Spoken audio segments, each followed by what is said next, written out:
तो दोस्तों भारत में एयरक्राफ्ट मैन्युफैक्चरिंग के लिए अब यहाँ पर सरकार ने काफी बड़ा फैसला लिया है।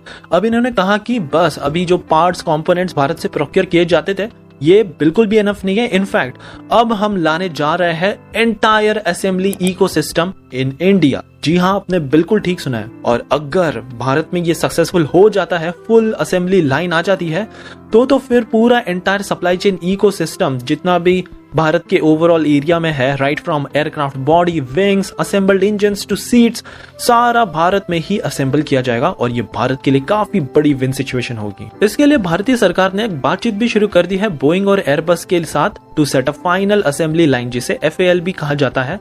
एक्सपेक्टेशंस है कि भारत 2000 एयरक्राफ्ट का ऑर्डर देगा इन दी अपकमिंग डिकेड। और ऑफ कोर्स सबसे अच्छी बात यही है कि हम सीधा परचेस करने के बजाय भारत में इनकी मैन्युफैक्चरिंग असेंबली लाइन शुरू करके तब हम प्रोक्योर करें। इसके बाद अब एक सबसे बड़ा सवाल उठ जाता है मार्केट को लेकर। तो मैं आपको बता दूं कि अभी करंटली भारत भले ही 7th लार्जेस्ट एविएशन मार्केट है पूरे दुनिया में, बट इन 10 सालों के भीतर भारत तीसरा सबसे बड़ा लार्जेस्ट एविएशन मार्केट बन जाएगा और शायद ये काफी जल्दी भी हम अचीव कर लेंगे, बिकॉज 2022 में हमारा जो ट्रैफिक था, एयर ट्रैफिक 50% से ज्यादा इंक्रीज हो गया।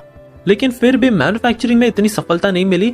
अगर सीधा कहा जाए तो भारत वो लेवरेज लाने के लिए पूरी तरह से फेल हो गया फॉर इट्स डोमेस्टिक मार्केट। भले ही यहाँ पर बोइंग जैसी कंपनी भारत से $1 बिलियन की सप्लाईज लेती रही है अपने प्लेन्स के लिए, लेकिन स्टिल यहाँ पर इंफ्रास्ट्रक्चर अभी भी लैक है। वैसे इस मैन्युफैक्चरिंग और असेंबली की शुरुआत अब शुरू हो चुकी है। आपको याद होगा कि C295 जो ट्रांसपोर्ट एयरक्राफ्ट है, इसकी मैन्युफैक्चरिंग वडोदरा में शुरू हो चुकी है। अक्टूबर 2022 को प्रधानमंत्री मोदी जी ने इसका फाउंडेशन स्टोन ले किया था और कॉन्फिडेंटली हम कह सकते हैं कि अगर कुछ डिले नहीं आया, 2026 में भारत की धरती से पहला made in India C295 aircraft निकलेगा।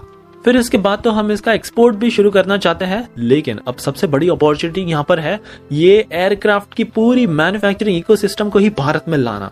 सो अब देखा जाएगा कि भारतीय सरकार कितनी सफल होती है इसमें।